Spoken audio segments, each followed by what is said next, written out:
Good afternoon, ladies and gentlemen. I'm very pleased to introduce today an ECLAC and FAO report, an atlas that we call the Atlas of Migration in Northern Central America. I'm very pleased to launch this atlas here in Marrakech. We are very pleased together with FAO. And I'm very pleased to say that FAO is represented by Kostas Stamoulis, who is the Assistant Director General of the Economic and Social Development Department of FAO. And I am Alicia Bárcena, Executive Secretary of the Economic Commission for Latin America and the Caribbean. Let me briefly explain what we try to do here together with FAO. What we try to do is to systematize and to bring together the best available information and statistical data in order to contribute to the characterization of the migration determinants and patterns of the countries of Northern Central America, which constitute Guatemala, Honduras, and El Salvador. And what we wanted to do, and I'm going to briefly explain and pass the floor, of course, to my colleague from FAO, is we are trying to describe in many ways what's happening. You have been seen in the screens of your television, probably, and the media. You have seen images of floods of people fleeing from despair. Many of them have chosen to trek almost 3,700 kilometers with their children on their backs, cross 2 or 3 borders irregularly, torrential tropical rivers crossing them, and rather than staying behind in their countries of origin. So what is going on here? You know, what's happening? And the report is showing that between 2000 and 2012, there were many things happening, but one of them is that there was a substantive increase, according to the Census of Population, of almost 59% of people migrating from these 3 countries to the north. 59% increase. And we are talking here in this report about why is this happening? What are the main causes of this migration? And first of all, I would like to refer to poverty. No question about it. There's a big link with poverty rates. We have, in the case, for example, of Honduras, we have almost 74% of the people are poor. In the case of Guatemala, we're talking about 68% of the people living in poverty. And of course, these are main factors that affect. Most of them are located in rural areas. And we see that, for example, poverty in rural areas in Guatemala, 77%, Honduras, 82%, El Salvador, 49%. So really, we're talking about people that don't have economic opportunities indeed. And then, of course, the other 3 factors besides poverty and unemployment, we have the problem of family and of violence. We have a tremendous problem of violence and insecurity in these countries. And as you know, many of them are migrating with a lot of insecurity and violation of human rights included. And the other cause of migration besides violence, which is well documented in the report, you will see the numbers that we have at least access to them. And the other thing is climate change. No question that climate change has a great impact, and I know FAO has done considerable work, especially on 2 main, I would say, crops in the region, which is coffee. Coffee has been very much affected. Coffee plantations have been very affected by climate change and drought. And of course, corn, which is again another very basic staple for these countries. So there's no question that climate change has played a very big role. The third one is reunification with their families. There's already a considerable existing network between the migrants and their families abroad, either in the US or in Mexico or in the transit countries as well, which is also a factor of migration. And the last is I'm sorry, these 4 are the causes of migration: poverty, unemployment, vulnerability to climate change, violence, and family reunification. These are like the 4 main causes of migration. Very quickly, I must say that the other impact that we have and what are the characteristics of the migrants? And I think this is something that we are very worried about, and that is basically young men. Young men, and the average age of the migrants is 24 years old. So we're talking here about the region, or these three countries are losing something that we call the demographic dividend. So they are sending their demographic dividend abroad, and this is something that really worries us quite a lot. So I hope really that you will find this report interesting. We have also detected how many unaccompanied minors have been stopped in the borders. For example, between 2013 and 2017, we're talking about 180,000 unaccompanied minors have been stopped on the southern part of the frontier. The other thing that has increased dramatically is the migration of unaccompanied girls. That is, in 2017 compared to 2016, the increase has been of 72%. So here we are. We are in a region that is sending its demographic dividend abroad, boys and young people, and under the age of even 20, we have also, 50% of the migration that is coming up is basically under 24 years old. And 25% are children.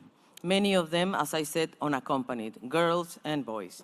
So I think that these are basic drivers of migration. As you know, yesterday we also, together with the four ministers of foreign affairs of Mexico, Guatemala, Honduras, and El Salvador, was presented a plan that we are trying to assist them with, which is a development plan. It's not, of course, it's very much linked to the root causes, basically, of migration. So let me stop here, because we really believe that the drivers of migration that we have to address have to be the social challenges, the economic challenges, the environmental challenges, and indeed the security challenges. We also believe that there has to be, for example, a single regional system of migration data. This is something that we, the Economic Commission for Latin America and the Caribbean, will try to put together an observatory, a data that really brings everybody on board, and it's an open data observatory that everybody has in hand to really work on this. So, and of course, indeed, there has to be institutional arrangements that we need to strengthen in terms of cooperation to combat, especially, and eliminate the smuggling and the trafficking. Let me stop here and give the floor to my colleague, and thank you so much to FAO, because this has not been possible without the very active participation of FAO. Please, be so kind. Kostas. Good afternoon, everybody. Thank you, Alicia. It's a privilege for me to be here to launch the Atlas, and it's a privilege because it is an important piece of work, and it also underlines one more time our excellent relationship and partnership with the Economic Commission for Latin America and the Caribbean, with which we are working very closely. We are complementing each other. I believe that at the end of the day, as a team, we can bring an understanding of what is it really the drivers, and what can be done, and what kind of support we can provide to governments, including, of course, the governments that were here yesterday. Very important press conference yesterday with the four ministers of foreign affairs, Mexico, El Salvador, Honduras, and Guatemala. And so we have to extend our partnership in the type of support that we provide the governments to deal with the issue of massive migratory moves. Now, we all used to see in our television screens, at least us in Europe, migrants being put on rickety boats. Some of them never make it. A lot of them die on the way. And so the image we get about migration is an image of desperate people crossing borders. And yet that's not the case. Migration has been part of development from time immemorial, a force for overall development of nations. And if you want something else, there is about 1 billion people this very moment in the developing states that have never crossed the border, but they have migrated internally within their own countries. And out of this 1 billion people, 80% of the moves, they involve a rural area, either as an origin or a destination or both. So the atlas that we're launching here today, which is this, that's the English version of it, the one I can read, it confirms that a large majority of migrants from Northern Triangle countries and from Mexico come from rural areas.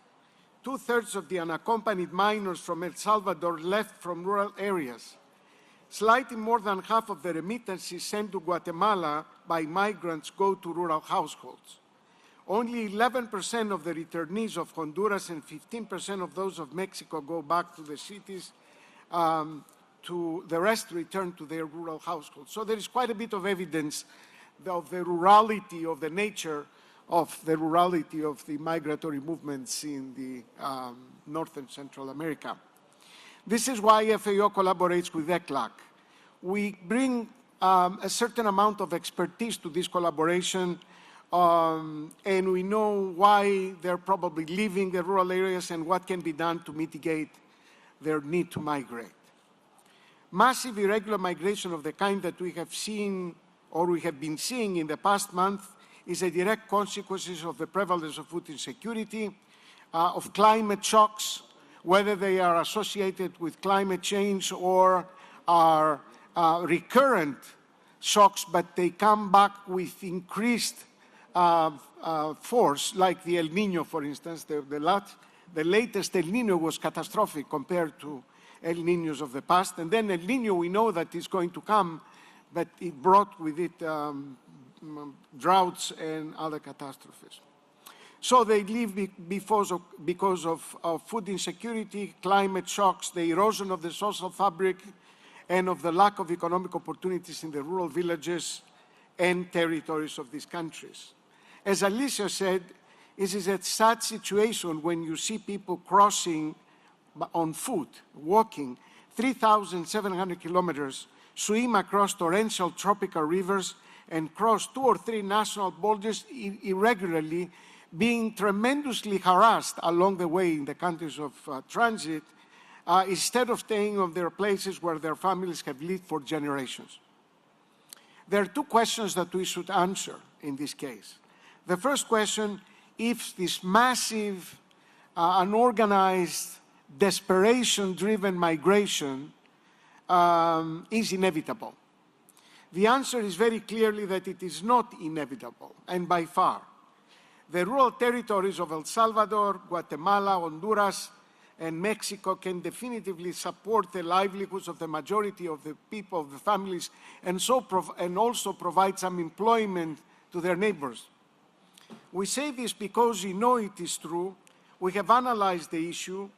We have experience in many countries around the world, and which, with the support of FAO and other partners, have revitalized the rural areas and have created the conditions for rural families to have the right to decide whether they want to migrate and leave their homes or stay.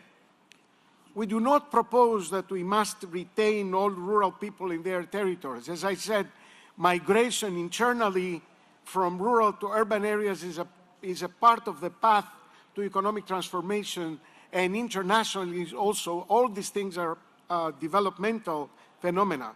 But we do propose that migration must be absolutely a voluntary choice and not a decision forced by intolerable conditions of despair and abandonment. This giving people choices contributes to orderly, regulated, and safe migration. The second question to ask is it better or more effective to address this problem, to the extent that it is a problem in the origin, in the rural villages and territories, or if it is preferable to deal with the consequences? We know that it is more effective to solve the problem by promoting food security, resilience to climate change, reduction of poverty, community organizations, and rural development. We know because we have done this in Guatemala, Honduras, and El Salvador, that the campesinos can provide fruits, vegetables, basic grains, and some animal protein to their children through the school feeding programs in rural schools for as little as 80 cents of a US dollar a day per child.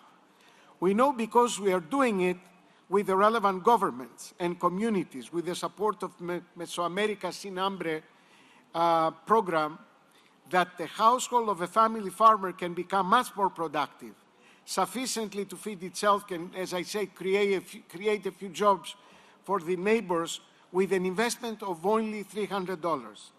We know that a family can harvest sufficient water to make it through a dry season with an average cost of about $120. How much suffering could be prevented? How many international tensions could be avoided if we agree to deal with the problem of migration, of the problematic aspects of migration at the origin in rural areas and territories? Finally, we will continue to work with our friends from ECLAC and with the relevant governments to do our part to create opportunities to the rural communities and territories that are the centers of origin of most of these migrants. This is what FAO is about. This is what we have been doing over 70 years. We are looking forward to the opportunity to continue to do it in partnership with all relevant stakeholders in the future. Thank you very much. Now, let me open the floor for your questions or your comments, please. If anybody has a question or a comment, we are totally available. Please, can you tell us your name and media, please? Hi, this is Federica Marci from the National UAE.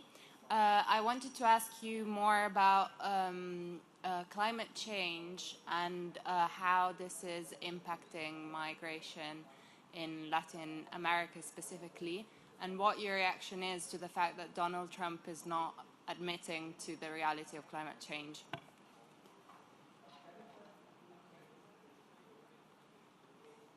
Anyone else would like to take the floor before we answer this particular question? Yes, please. En français? Yes. En français, ahora sí. Salah Al-Maïzi du journal Les Échos du Maroc. J'ai une question sur les choix des politiques agricoles dans la région qui sont similaires à ceux du Maroc, qui sont des choix d'exportation. Et on a de grandes exportations agricoles vers le nord, notamment l'Amérique du Nord.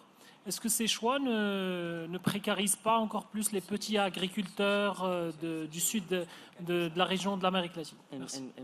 Et ne poussent pas à plus d'émigration des petits agriculteurs? You want to say something? Yes. Just a very quick response to the climate change. There are two parts to the climate change. This is the long-term effects, which is the global warming, as we call it, that is the increase in global temperatures. And there are short-term effects, which come in the form of extreme weather events or extreme climatic events, high temperatures, droughts, floods, and storms. We have published the state of food security and nutrition in the world, and you can see there very clearly the very high increase in the rate of undernourishment in those countries that have very high exposure to these types of climatic events. I mentioned the effect of El Niño in the dry corridor of Central America. Now, I think the farmers this time around were better prepared to deal with it than were in other years, and those who were better prepared, they survived much better. But in general, it was associated with extreme drought and heat. So some of those phenomena, we have evidence in our hands that have brought havoc in some of the countries in the dry corridor of the Central America. Of course, for agriculture, for livestock, it's obvious that they destroy the crops, they destroy the pastures, they kill animals, they deprive them from water, they deprive people from water. They are catastrophic when it comes to floods and storms. So this is part of the effects of climate change. Thank you. Let me give the floor to Paolo Saad. He was actually one of the authors of this atlas. So if you want to respond to this question in particular.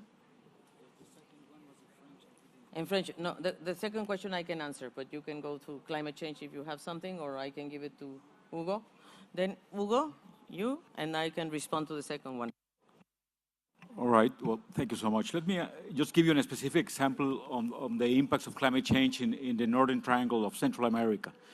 The Mayan civilization was actually based in the control of water and rains to plant maize. The distribution of rains in the region historically have had two peaks, one in May and one in September.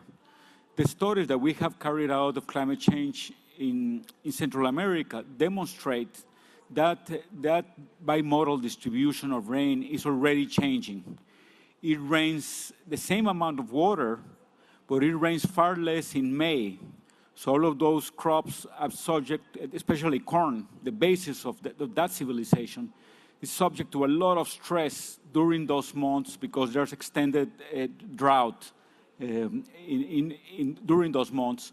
But then the amount of water falls precipitously in September with heavy rains and flooding. So the second cycle of the harvest, there's a lot of water and trouble. Varieties are having a lot of problems, and agricultural systems and farmers having a lot of trouble to adjust to those emerging patterns. And we have demonstrated that many of those decide to flee and abandon their lands. They sometimes mortgage them for a little bit of money so they can travel up north. So what we're doing at ECLAC, we have worked with the ministers of finance and the regulatories for the financial industry to come up with micro-insurance for small producers of corn so they can stay on the land and transfer risks as they face climate change. Thank you. ECLAC has a special program on the economic effects of climate change, and we have done the economic assessment, the loss and damage assessments from extreme events.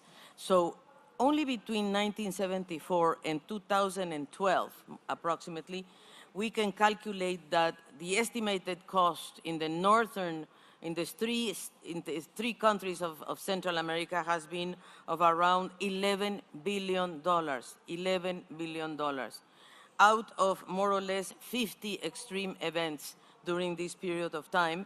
And how many people have been affected? Around 11 million people. So this is a very important issue because what we have to do now is to see how adaptation is going to be implemented in these countries and how the small producers and employment is going to be in certain way created for people that are being displaced, for example, from this northern triangle.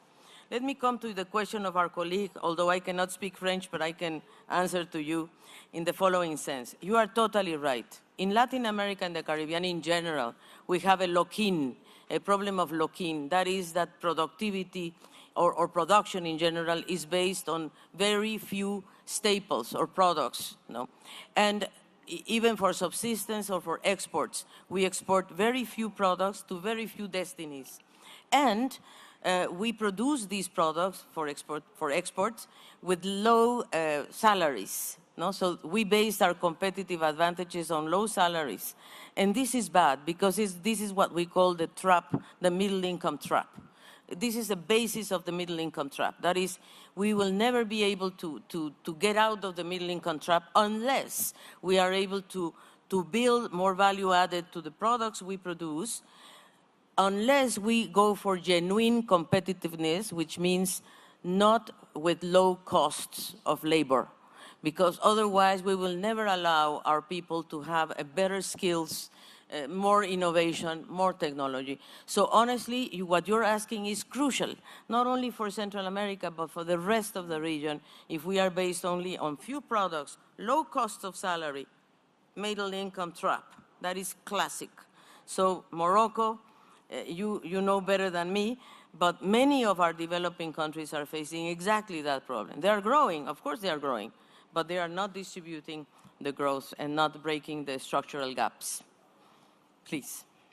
I think Alicia gave the answer, but in the last 2 volumes of the State of Food and Nutrition in the World that FAO publishes with 4 more UN organizations, WFP, IFAD, UNICEF, and WHO, we see a reversal of trends from downwards of hungry people, from downwards to upwards for 3 years in a row.